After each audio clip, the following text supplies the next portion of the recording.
Hello and welcome to Off the Record. Thank you guys for tuning in. Last week we had a very special episode with Jeff from Run for Cover Records as a guest. It seemed to do very well. I think Jesse and I will consider doing things like that every once in a while in the future. It was fun to talk with a friend. Could maybe even make it work where it's more of a conversation next time instead of an interview, because I think last week turned a lot of fun when we just kind of got into conversation. So thank you guys for listening. You can listen live on Adobe at Thursdays at 7 o'clock Eastern Time. And if not, you can subscribe to us on iTunes or anywhere else that holds podcasts. And if you leave us a nice review, Jesse may be less mean in future episodes, but there's no guarantee. But on to the show this week. We have a few points of follow-up before getting into a few topics. Most notably, what happened, in my mind, late Friday of last week was news came out through an article on Noisy that Taking Back Tuesday, an emo night in LA that started earlier in 2015, as far as I know, filed a trademark on quote-unquote emo night. Have you ever been to an emo night, Jesse? You've been to mine. Yeah, I've been going to emo nights for like 8 years, which is why this is so silly. Right. I believe the Noisy article on this was really good because it showed that there are about 10 to 15 emo nights across this country that have been going on from anywhere from 1 to 10 years longer than Taking Back Tuesday has been. Most notably, I think, out of popularity has been Washed Up Emo's emo night in New York, in Manhattan and Brooklyn, New York, for the past several years. One that I've done a DJ night at, and I've had friends do. And to me, while I think this is kind of ridiculous, is that like it's kind of a shame that anyone. It's kind of it feels very like MySpace emo for someone to try to trademark a emo night. Do you feel that accuracy or no? You know what I think is always awful? It's the same thing as we got into, which we're called this follow-up, is like with Taylor Swift talking about that she's going to trademark her sick beat phrase. When people have been saying these things for years and you're going to pretend that you're the one who's done the advent of it. And while I would say this Los Angeles one seems to be much bigger than the New York one. I looked at pictures of the New York one this week. It is bigger. It's like this is the thing. They're very good at hashtag branding, you know? And they have shirts that say like be emo or whatever, right? Like they're very much branding it. In fact, I know they've reached out to several management companies to be like, can we give away your vinyl at our shows? Which I'm cool with. Like, I would love there to be an emo night in Philly made by me, and there is an emo night in Philly, right? But whatever, made by anyone, where there's 500 people once a month. That sounds incredible, right? Yeah, it's a fun hang, and it's way better than having to sit through a shitty band to talk to everybody. Everyone gets paid, everyone gets drunk, everyone gets to scream their favorite 16 brand new songs 5 times, you know, like it's a fun thing. At the last 2 Riot Fest, Thomas and I each did a DJ night, and they were incredible. Like this past year, it was so fun. I was playing a Saves the Day song while Chris Conley walked into the bar, and he grabbed me by my face and sang back his own song into my face. It was awesome. And that's the bright. That sounds fun. That was fun. But like someone trying to trademark it and be like, hey, other emo nights, I stole this idea from you, and now I'm going to make you pay me or shut it down. Like, it's a shame, I think. One of the things I think, though, that people forget about trademark is not only just for who came first, it's who popularized it. And they do have a legitimate argument, just as Taylor Swift does, that they are the ones who are popularizing this. But the other thing about a trademark is and this is where they're going to get into a lot of trouble, is trademarks and copyrights do have things about being more than regional and making interstate commerce. And until they take this franchise across the country, they're not going to have much of an argument if anybody pushes back on it. The question is there any money in pushing back against it for any of these other emo nights? From what I understand, they do. Do we have to get a Kickstarter going to defend this? Do we have to get a legal defense fund to defend emo? I mean, this is finally the time that defending will be true. Hey, only if we start another Facebook group. Better do that before the episode airs. Oddly enough, we would probably need Jeff to be the leader with us again because he's floated through time, and here we are. Do we really want to create something this awful again? Hey, I think we learned from our first child that it's a horrible child with bad genetics that is way too abusive to society. It's kind of like we kind of birthed a sociopath. I think, the world has already been burned down, so why not just step on it? But no, we will not be creating another Facebook. Emo kids are way worse than pop punk kids for one reason. They think they're a lot more educated and not sentimental, but like in touch with the world around them. But what they are is just kind of ignorant instead, while pop punk kids are just kind of dumb. I agree with you. I think, though, on my sociopath note, I think I'm going to go in and I'm going to change the picture on the Defend Pop Punk group permanently to a picture of Robert Durst in a Defend Pop Punk shirt to signify what that group has become. Oh man. Okay. Well, anyway, I wanted to say that I think it's a shame. Like, regardless of whose is more popular, I think there's definitely like kind of a thing around the washed up emo one, especially because of the podcast. Whether you like, love, or hate Tom Mullen, who does washed up emo, what I appreciate about him is that he's cool. Ultimately, he just wants more of a sense of a community, and he wants it to become more and more popular, not for his pocket, but so more and more people love the emo bands that he loves, and I think that's great. But it feels like the opposite to make it trademarked in what seems like it would be a negative way. It doesn't seem like there's any good reason to really trademark this, and I think that's a shame for the community. I'll just blame that on LA as a whole because that's how I feel about LA, I guess. Zach, you know what? There's never been a point in this podcast where you said more things that I feel like they were just coming out of my mouth because this is what I would usually say. So I'm very happy you just said all of that. Hey, we can both be 35-year-old old men. And yes, I made you younger so you would smile. Okay, so the other bit of follow-up we have is we did an episode called The Loudness Wars, which is episode 34. Somebody asked where the romp samples were from. That is the episode. If you want to revisit this to know what we're talking about, you can go there on offtherecord.fm. But so YouTube did a very interesting thing that someone just discovered a few months ago, which is YouTube is now neutralizing the loudness wars as well. So what this means is YouTube is now taking down records so that they're all at the same volume, pretty much. Now, they're not at the same overall RMS, since that's what record loudness actually does, which is why this debate gets a little funny. But we have a link in the show notes that shows what they've done, and I think it's a good read for anybody who enjoyed that episode. On to the show. I think, we're going to talk about some blurred lines, Jesse. So, the big subject that we're a little late on since we did a different episode last week is that whole Blurred Lines lawsuit where Pharrell and Robin Thicke and T.I. were sued by Marvin Gaye's family over a song that sounded similar. So this is a very big deal for the punk community. Did not see that coming. Yeah, well, I mean, so here's the thing is, whether we like it or not, punk is a little bit more of a derivative format than many other genres. Mostly because I think there's a more limited parameter set than, say, hip-hop or, say, dance music, just because you're using the same instruments, very similar tones, etc., etc. And while I think punk's gotten better about that over the years, it still is very derivative. One of the examples I like to cite that I went on my little drunken Twitter rant with was Taking Back Sunday did Tell All Your Friends, then Fall Out Boy on the Patron Saint song stole the exact same melody and had a huge song off of it. And then the Red Jumpsuit Apparatus had a top 40 song off of Face Down, which sold the same melody as well. I think that just kind of shows how derivative this is. So where this comes into play with Blurred Lines is many people go, oh my God, they stole that song from Marvin Gaye.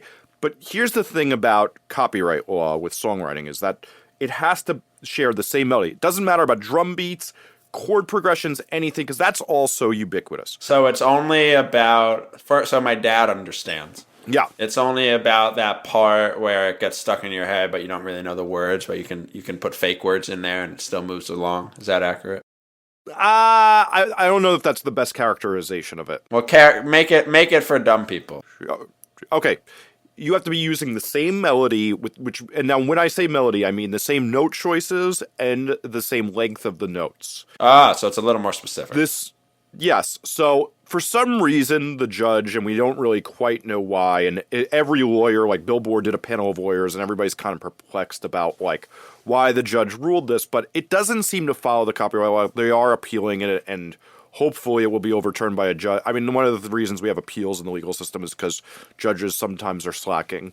Anyway, the point I wanted to make, though, is that what was unprecedented about this case, and the reason you're seeing everybody freak out about this case on your Facebook, is that this would basically make it that if a song sounds similar, even though it's not an exact replica, that you could sue for it. So, for example, Taking Back Sunday could get all of Fall Out Boy's money and Red Jumpsuit Apparatus for the same thing, because I would say that's even more similar than this case. And there's tons of other times. I mean, in my opinion, Lifetime could be suing a bunch of bands, and, you know, Screeching Weasel could be suing a lot of bands. I mean, this gets really bad, and the Ramones could be suing them.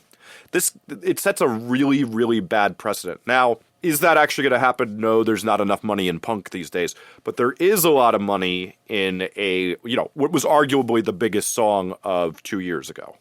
It was a big song. So big, I don't know if I've heard it. I think it was the biggest. It was between that and Get Lucky. Those were the two biggest songs that year. And so, I mean, from your take, I think it feels like you care a lot about this kind of maybe being appealed, so this doesn't happen in the future. Is that like it needs to be? It can't just be like we don't just want the walls to come crashing through because it's not accurate. Or do you take a different take?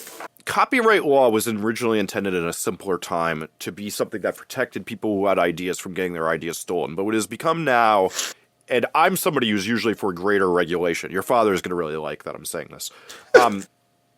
Or less regulation, I'm sorry, not greater regulation, that a lot of these laws are hindering innovation. Like, so for the perfect example is there's a great article about how copyright killed Public Enemy's sound, is that while Public Enemy was taking small samples from songs that you could barely recognize, people were then saying they were stealing, even though they weren't taking the melody, just as the copyright did. But then the threats of all the lawsuits basically made it so they had to change their sound because they were spending more money defending themselves than they were actually making. And they were frivolous lawsuits. And so the biggest problem we have now is a law like this that strengthens copyright to an extent that is just absolutely stupid is ridiculous. The other thing I would say is this Marvin Gaye song is so old and not even a song that's like really common on the radio. It's one thing if you steal, a Beatles song that's still played on the radio every day, but this Marvin Gaye song, it's kind of obscure for the radio.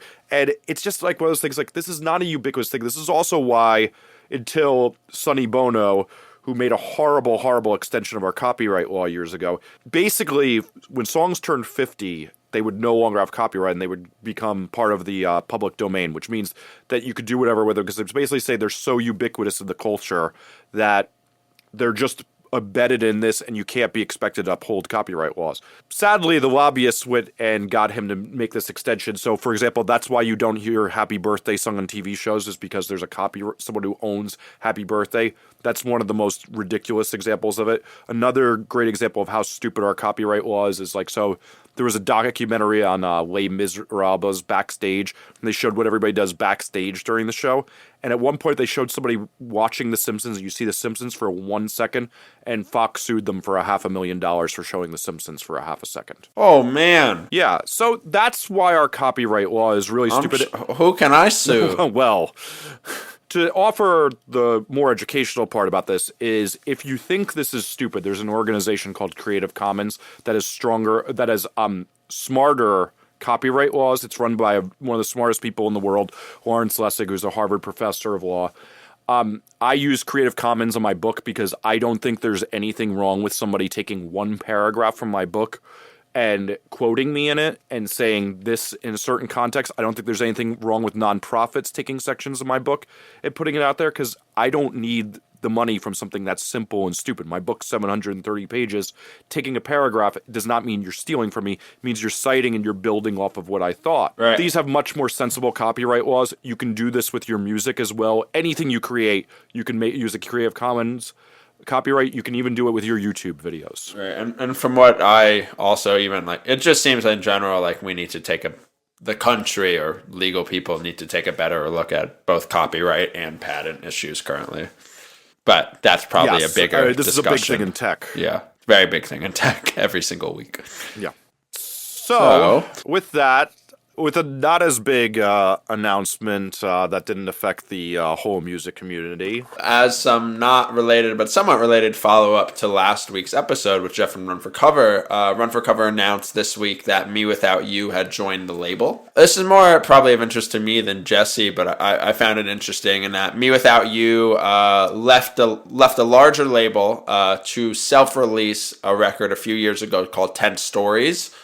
Me Without You are in my mind kind of like a quiet, guaranteed success story. This is the band's, I don't know, sixth or seventh album. I think it said sixth. Yeah, the announcement. They have a bit of a cult following for sure. It turns out their last record has sold upwards of 30,000 copies, which is a lot, by the way. Like, yes, a lot of times we want bands to sell hundreds of thousands of copies, but 30,000 copies for an independent band that self-released their last album is pretty incredible, with almost no touring as well. And you can do the math. 30,000 times whatever, $10, still a lot of money. And so it's really interesting that they had all this success and potentially sustainable success, but opted to join Run for Cover Records instead of releasing something on their own or going with a more established quote unquote old label. Like, You could imagine, I don't know, Me Without You signing to Epitaph, and it might not being as big of a deal because it's just like, oh, that makes sense. Old label, old band, trying to do the thing. But I found it kind of refreshing that they signed to Run for Cover because I think it's more of a risk. Me Without You have a very dense fan base. I think their ultimate fan is the kind of fan that goes to their show only to see Me Without You, and they don't necessarily care about anyone else. And Me Without You, to me, signing to Run for Cover is kind of a decision of like, we want to get a younger fan base. We want more bands. We want more fans to know about us. We want larger bands to know about us and think we're cool. And Run for Cover signing Me Without You, I think, is really interesting because as far as I can think of, and Jesse can correct me if I'm wrong, Run for Cover's never signed a quote-unquote old band before. I think this is like Run for Cover has signed plenty of bands. They've signed bands that have been on other labels before them, but this is like the first band from a different generation of a legacy that I think Run for Cover has ever signed. Again, unless I'm just crazy right now, but I actually think it's pretty accurate. Similar for like Top Shelf signing Braid. The label had never signed like an old-timey band before, and it takes statue to do that. And I think it's smart of Run for Cover. It shows diversification, and I think there's something about overcoming nostalgia and trying to be current for Me Without You here, and for Run for Cover trying to break in somewhere else too. And I just thought it was an interesting development. I don't necessarily have much more to say there.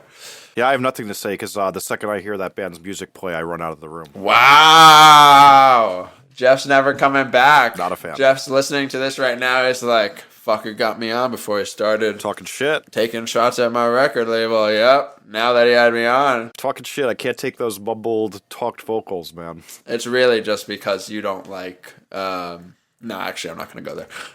Anyway.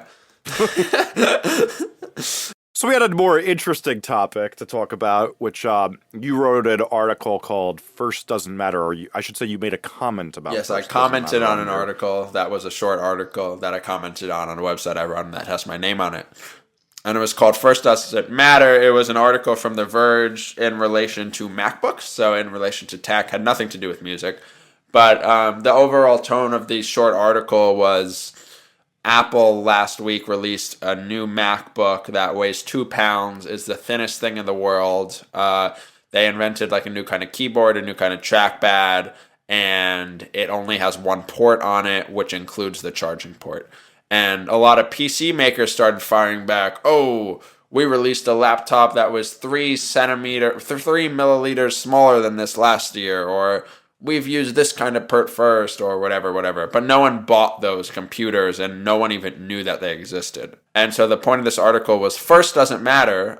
Quality and experience continue to matter more than anything else. Quality matters more than speed. You can get there first, but like how many people do you know with an Android Wear watch compared to how many people you might know with an Apple Watch in a month, you know?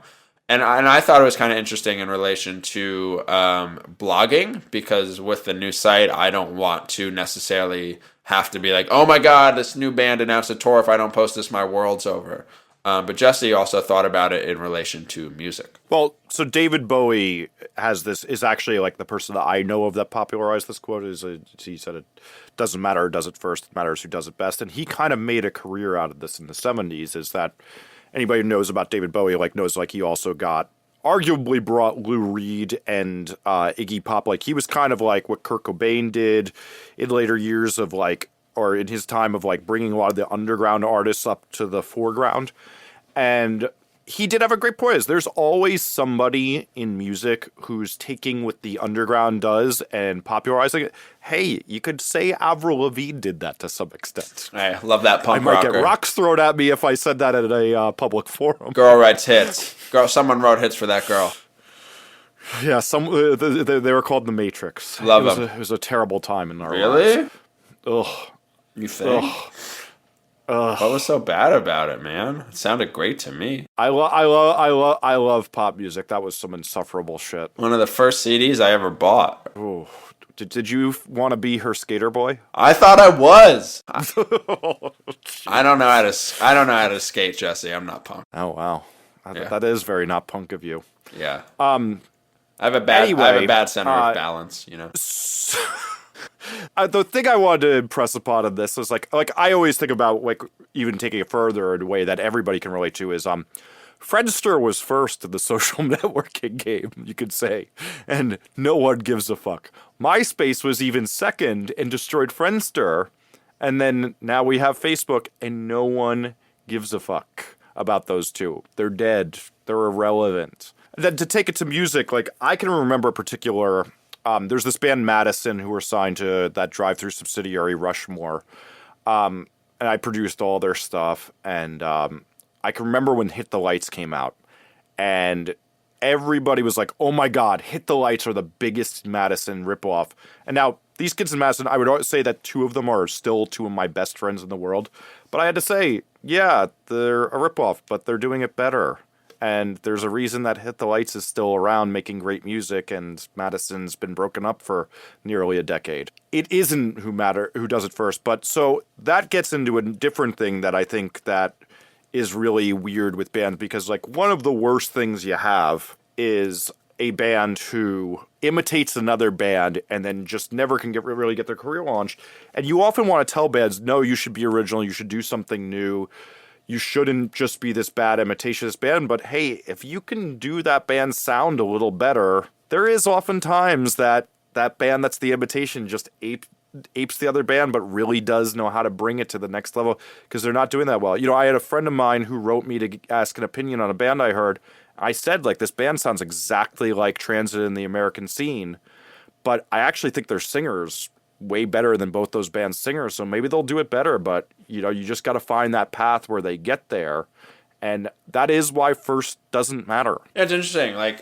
We all, actually, before I think Jesse signed Man Overboard and Transit to Rise, everyone would only talk shit on Rise because they were making this thing so popular, and they were the first to make this metalcore thing so popular, or the Risecore thing. And what's funny, I don't know, it just brought it up, it just made me think of it, it's funny to think that those bands weren't even really popular to how they are popular today, right?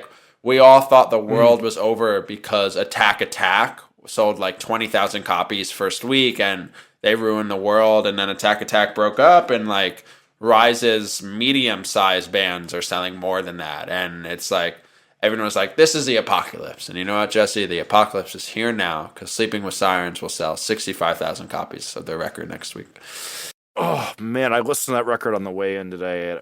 It was like nails on a chalkboard. What, you don't like female-fronted bands? I don't like any band where the singer thinks he's Anthony Green, except for bands that Anthony Green sings for. Fair.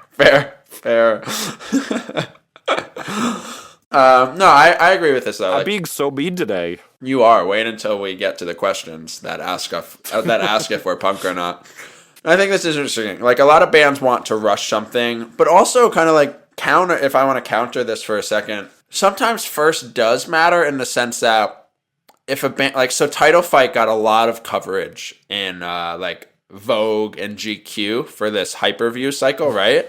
And I asked a few of my publicist friends the day after, and I was like, how many bands and managers hit you up to get in GQ and Vogue? after they saw it go up for title fight. And they all reply. I expected it to be dozens, and they all replied like at least 5 to 10 people asked. And like you don't want that's worse in some ways, right? Like first doesn't matter always in the sense of like if you rush to put out a shitty product and someone else can do it better. But if someone else gets something first that is like a major coup and then you copy it, that's also just as bad to me, right? Yeah, but then, the thing is when 12 bands do it, then it just becomes a thing that's ubiquitous and it's part of the zeitgeist. Kind of. I wrote that, which is funny, I wrote this article today that went up called, sorry, Dad. I know what you're about to say. I wrote an article today called Circle Jerk, the Plague That Is Premiere Culture, about how, in my mind, premieres are dead, they're dumb, they're a bad incestuous thing and that it doesn't do anything for anyone. And that's kind of the same thing as what you just said in the sense that everything just becomes more of the same. And then why it was special that first band got a premiere on Vogue is no longer special when the 15th band gets it, right?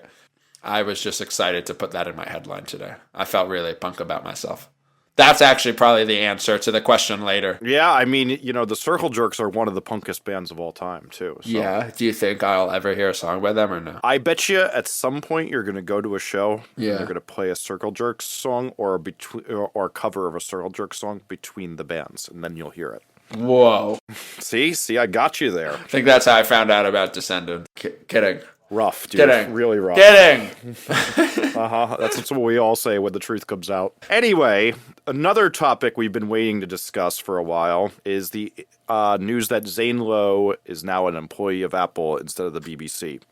So if you don't know who Zane Lowe is, I always find it funny because I don't know anybody who listens to radio still, but the one radio I'll listen to if I'm like working in the afternoon and I'm bouncing down a master and I don't have to listen to it, is I'll put on Zane Lowe if it's on, because Zane Lowe, he plays a lot of terrible music, but he is one of the best interviewers around, and two, if you're going to find the cool new band in indie, usually he's playing it first. Jesse needed to preempt his compliment by saying he also plays terrible music. I mean, let's be honest, dude. Like, anybody who plays Florence and the Machine that much, oh, God.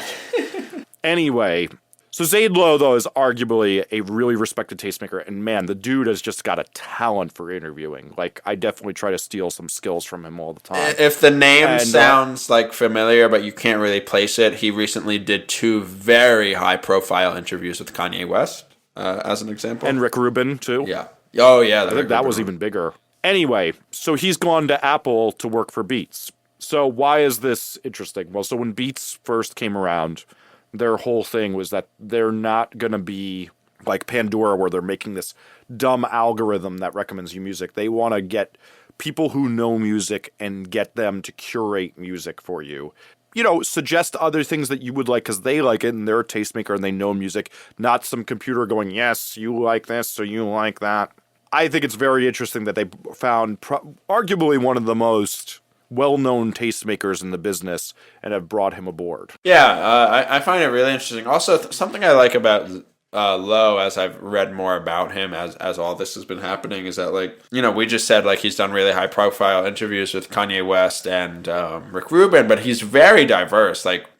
Someone like myself, right? I'm super focused and kind of ignorant about other music genres that I'm not super focused on, which is good in some ways and bad in others. Zane Lowe is all-knowing. For instance, he did something with Kanye West. He was also the one that premiered the new Fall Out Boy album. He has tons of reach in many different ways. Same thing with other massive artists overseas from here, like My Chemical Romance. He's just a huge radio jockey, and everyone seems to love him. Even the weird dance music I always joke about listening to, I get a lot of that from him. Yeah, he is on it. And Apple scoring him away from one of maybe one of the most influential music most influential music jobs in the world is is a major feat for them, I think. And we don't know what their vision is quite yet, but I think we can maybe both agree that it seems to be getting a lot more interesting, potentially, right? I think he's going to be making playlists, and I think one of the biggest futures of all this stuff is going to be getting more people to curate stuff in a radio-type way. You see it with like I'll look at a lot of the pop music blogs I follow, and they're really starting to almost treat their Spotify playlist like it's a weekly radio station. Yeah, it's becoming very popular, and I'm like, man, I tried to do this 2 years ago. With our You did. You were very early on it. I think that there's going to be an evolution of it that's coming very soon, but we're not quite there yet. I think it's going to be it's going to take some time before you see like celebrities doing their own radio stations all the time for this stuff. That's what podcasts are for, man. Yeah, but podcasts, you can't license the music easily and stuff like that. Whereas if you start doing it on Spotify, you don't have to worry about music licensing, and the artists are automatically compensated. Absolutely. Poorly, but no, I'm curious. I'm really excited. I think this could also maybe play into a world that Jesse and I pondered a few weeks ago, or maybe even a month or two ago at this point, about like Apple, the record label ? Of there was this rumor that again got shot down, and there hasn't been more whispers about it since, but about Apple buying Taylor Swift's record label and what that could mean for them.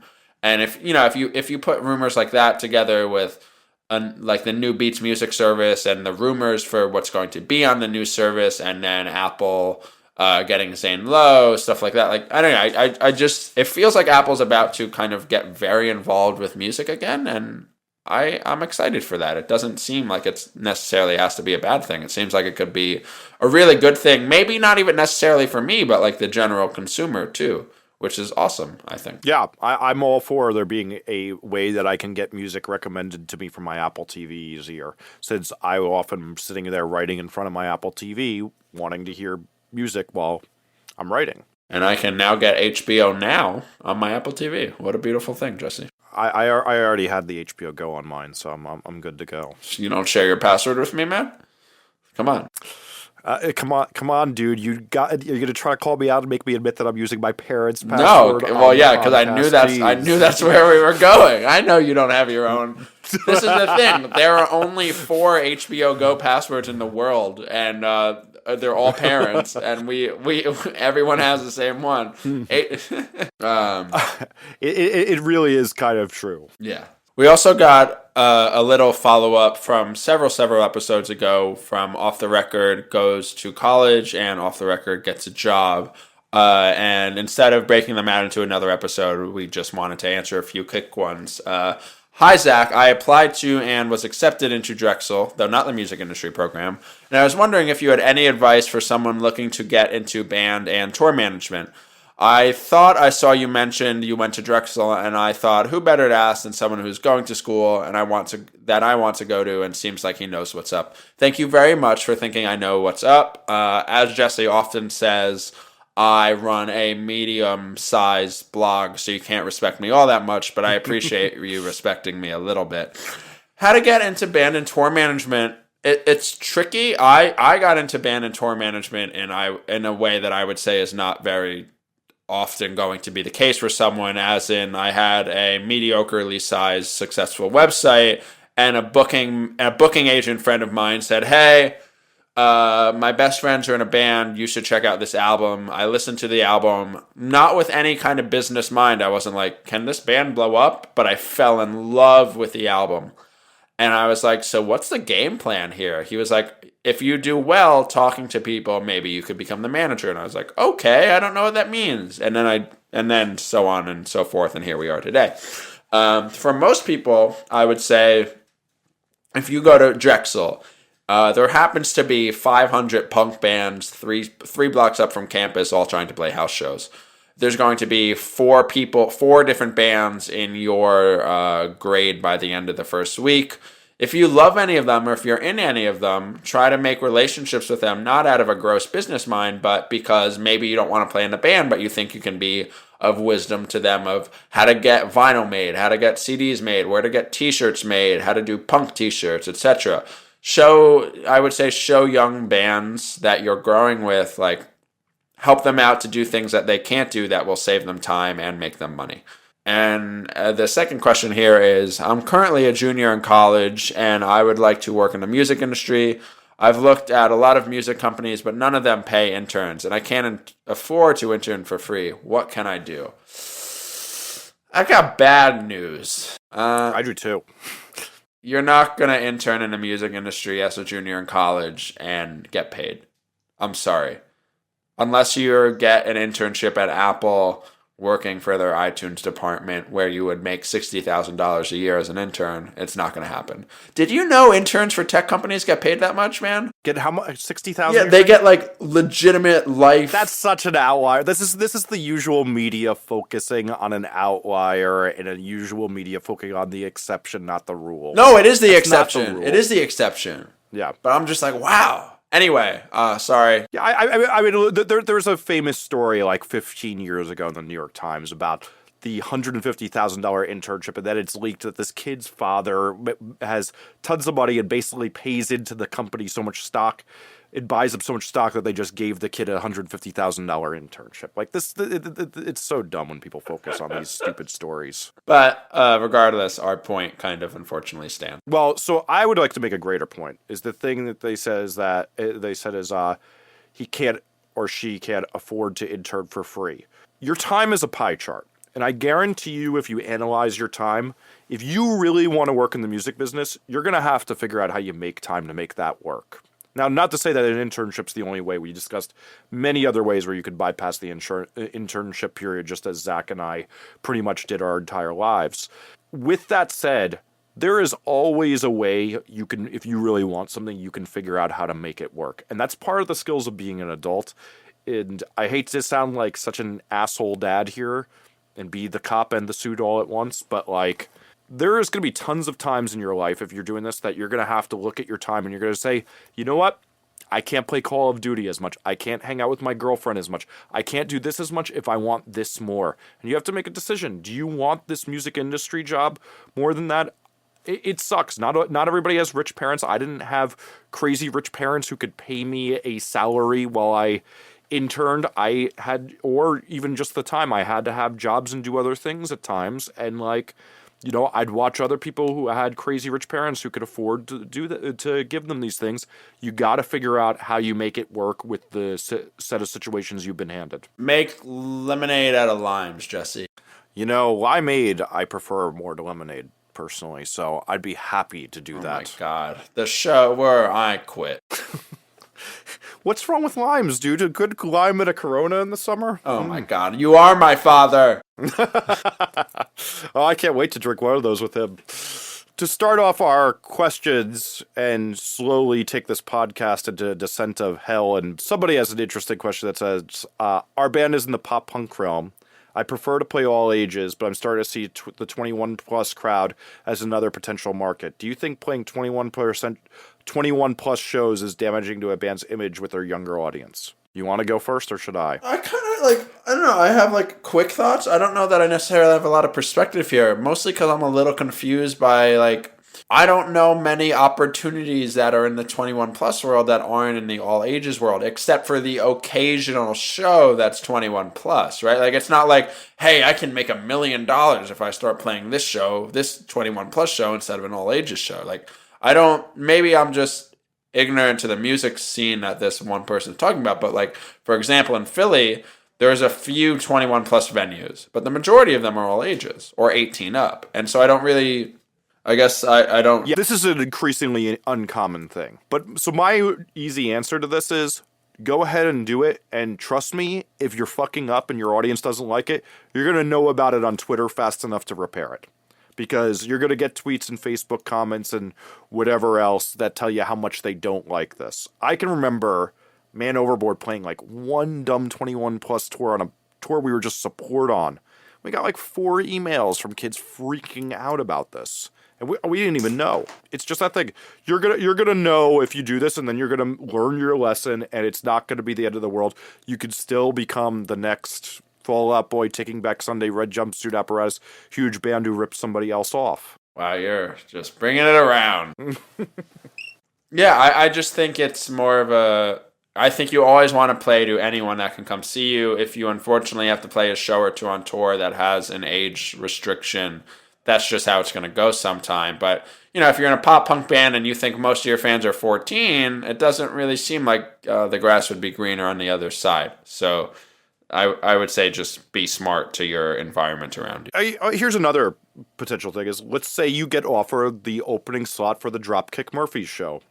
Yesterday was St. Patrick's Day, and I saw they played in an airport, which I thought was pretty cool, so they're on my mind. But, yeah, you're going to play to a ton of people who will never come to an all-age show and maybe get a ton of potential new fans, and then just book an all-ages show 2 weeks later. Problem solved. Wash your hands. Move on. Move on. We have some riveting, very riveting #ask OTR questions this week for your two very special co-hosts.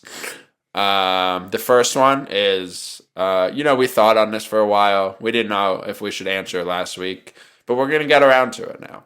Jesse, from @DragonMustache, and he meant business, this Dragon Mustache man. Are denim jackets punk? Well, there's two justifications for how punk denim jackets are. Two. One, I wear one. And then two, The Clash wore them. And all you ever have to ask yourself when you're trying to determine what if something's punk is, one, does Jesse Cannon do it? And two, did The Clash do it? Then you're done. That's basically the end of the equation. So I just want us to make sure we're on the same page. You're putting yourself ahead of The Clash. No. I mean, The Clash is where I learned it from. Okay. I told you, we did the first episode. I read that Joe Strummer from The Clash quote about what punk is. What punk is. Man. Mm-hmm. Gotta go way back to find that one, 40-some episodes. Practically the meaning of life. That question. It's, apparently, by the questions we got this week, that is the meaning of life. Let me ask you one more question about denim jackets, Jesse. How do you feel about the denim jackets with the hoodie combo thing that is becoming a trend? I mean, I've seen it done right. When it's done the health goth type of way, I kind of like that on a girl. Health goth? Come on, dude. Do the Google. Is health goth a genre? No, it's a fashion style. Okay. It's like this thing where you're kind of dressed to go exercise, but you're in black and you're looking kind of goth. You got the black hat on. The girls around Drexel aren't rocking this look. The girls around Drexel, they're not really. No, it's more just there's no style there. There's just sweatpants. Well, when I'm walking through the streets of East Williamsburg and Bushwick, there's a lot of health goth going on. My girl sometimes rocks the health goth when she's at the gym. Sure. I'm into it. Okay. I'm into it. She takes selfies, sends it to me. I'm like, yeah, you go, girl. Oh, I see health goth. I'm on the Google. I see it.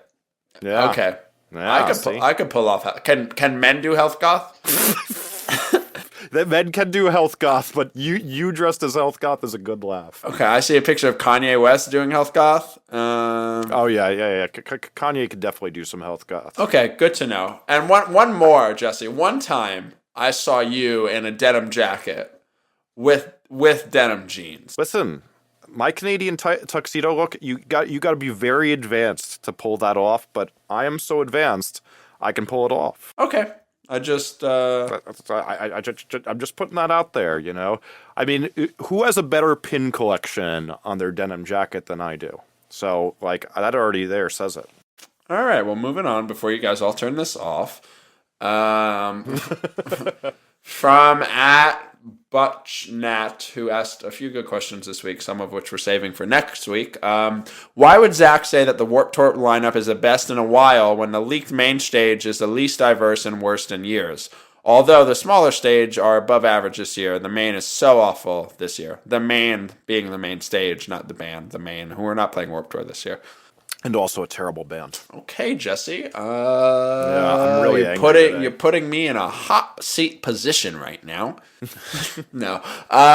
So I really like the Warped Tour lineup this year. There are between 10 and 13 bands that I want to see that I like or that I don't get to see often. And then there are about 0 to 6 bands that I'll never go to a show in my life to see on my own volition that I love to see at Warped Tour.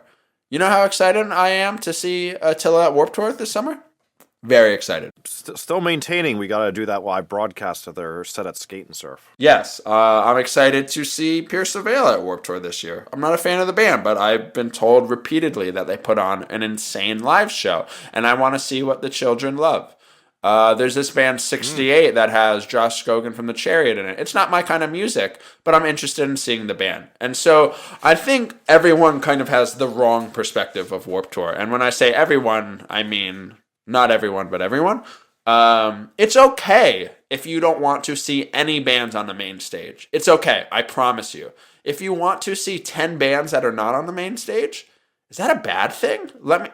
I hate to break it to you. There's no way you're going to watch more than 10 bands at Warped Tour in one day. There's just no way. And realistically, you're not even going to see more than 7. So if you want to see 12 bands and you're only going to see 7 of them, why are you complaining about the 40 other bands you don't want to see? Am I wrong there? I think your justification is great. I just don't know why anybody would go to Warped Tour. Jesse. That time I was just being. You're just trolling me. I was having enough. I was just being a dick that time. Okay. I've enjoyed my time at Warped Tour. Okay. Yeah. So, I'm not going this year, but I've enjoyed it when I've went every year. So how do I to answer this question? Why do I say this is the best in a while? I've gone to Warped Tour many years in a row at this point. There's not a single year where I've been truly disappointed in the lineup. Last year was the first year I ever said, wow, there's not 10 bands I want to see. Usually there's 10 to 15 bands I want to see, and this year's no different. There's this band Moose Blood from the UK that I love right now that I think could blow up, but it's really hard for them to tour in the US because of money. They're on Warped Tour all summer long. This is an incredible chance for me to see them several times because it so happens that I manage 2 bands that are playing the tour, and I'm going to go to a lot of shows. And I can't wait to see Moose Blood, for example. I'm really excited to see both the Wonder Years and Man Overboard on the main stage because I feel the growth of my own life being akin to their growth as a band in the past 5 years. And I'm going to be really proud to watch those bands play the main stage. These are things that are okay. I'm excited to see a bunch of other bands play. This is a good thing. I think it's a very good lineup this year. If Pierce the Veil bring 10,000 kids a day, and that helps pay for Man Overboard, The Wonder Years, Moose Blood, Knuckle Puck, Have Mercy, etc., why do you care so much? Just get over it and go watch the bands you care about. Anyway, that's my little rant. So the next question is also for you. Somebody gets some facts very wrong. I'm about to be a very rich man if this is right. Since you co-own the label that Real Friends is signed to, no. I just wonder if you could give some details on how the tour came together with the Maine. Could you also give some details on what it's like being the singer of Man Overboard? Yes. It's hard to, honestly, it can be hard to blog as much as I do while smoking as much weed as I do, but I get it done. Anyway, I don't. That was very good, very good. I don't co-own Fearless Records. I know this person was under the assumption that since Bad Timing Records put out a 7-inch with Real Friends, and I am a co-owner of Bad Timing Records, that Real Friends are fully signed to our label. They're not. That was a friendly one-off release. Real Friends are on Fearless Records. That is not owned by Property of Zach or Zach Cirillo. But I can answer how the tour with the Maine came together, I guess, if that's of interest to anyone. The Maine were in the summer of 2014, so a long time ago, during Warped Tour, reached out to the Maine to be reached out to Real Friends to be direct support for their tour. They had gotten friendly while both being on Warped Tour last summer.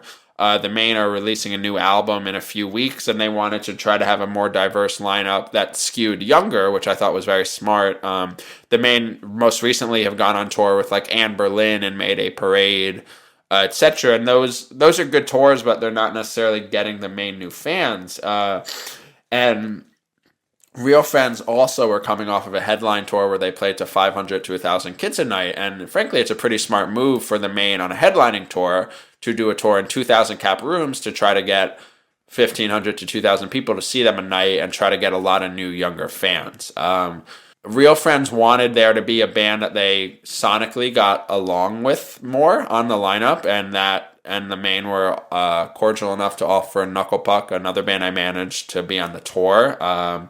We thought this would be a really cool opportunity because everyone asked for Real Friends and Knuckle Puck to tour together, and why not do it on the biggest tour either band will have been on at this point. It's going to be a great experience, for example, for Knuckle Puck to play 2,000 cap rooms before Warped Tour and before releasing a new album. So it's a really exciting tour, and I'm excited for it. I will be out in LA and Chicago and all of the East Coast, which will be exhausting. Did you know I go to school? But you won't be in school anymore. I will be. Oh no, but for this main tour, I will be. I am. I'm okay. graduating. I'm graduating college and leaving for Warped Tour like a day or two later. So, You go, girl. thank you. I got an A. I got an A and a B plus on 2 of my grades for winter term today, Jesse. So you should be proud of me. Me and your mom are so proud. Thank you. I'm not going to tell her until she hears this. Mom, when you hear this, please text me. Tell me that you miss me and that you're okay with me being away on my birthday this year because I got good grades. Thank you. She was very upset at me. She tried to Jewish guilt the hell out of me. This is a reoccurring She was like, thing. "Why are you not here for?" Yeah.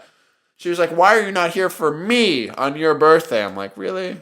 You know how selfish this sounds, mother? Wow. Come on." You know what? You come back with her when she was telling you that Hanukkah and Christmas, this is your last year of getting all these gifts. You say, well, now I'm too old to celebrate birthdays with you too.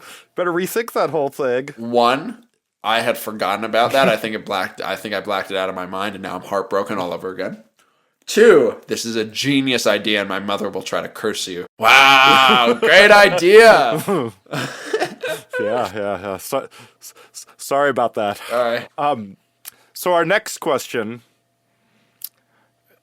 pains me to even say this out loud. Can someone claim straight edge before they turn 21? So I'm first going to be nice enough to answer this with a logical thing before I get really mean. Ian MacKaye, who started straight edge, wasn't 21 when he started it. So you do the math there, kind sir. My second answer is, if you're thinking about things like this during your daily life, you are wasting your stupid life. Read a book on Stoicism. Read Howard Zinn's People's History of the United States. Do something useful to exercise your mind instead of thinking about something this stupid. Wow. I'm in a lovely mood. What's up your butt? I've been working. This is my first day to sleep in like 20 some odd days. Jesse, I slept till 9:45 on Saturday. It's the latest I'd slept in a year. I gotta be honest with you. It's been a long time since I haven't been up since about then, and it's been really killing me. I've been working way too much. Too many records to produce. You're definitely too old. You're definitely too old to be doing that. If we want to get another TED podcast in here before you die, we got to make sure that you keep healthy.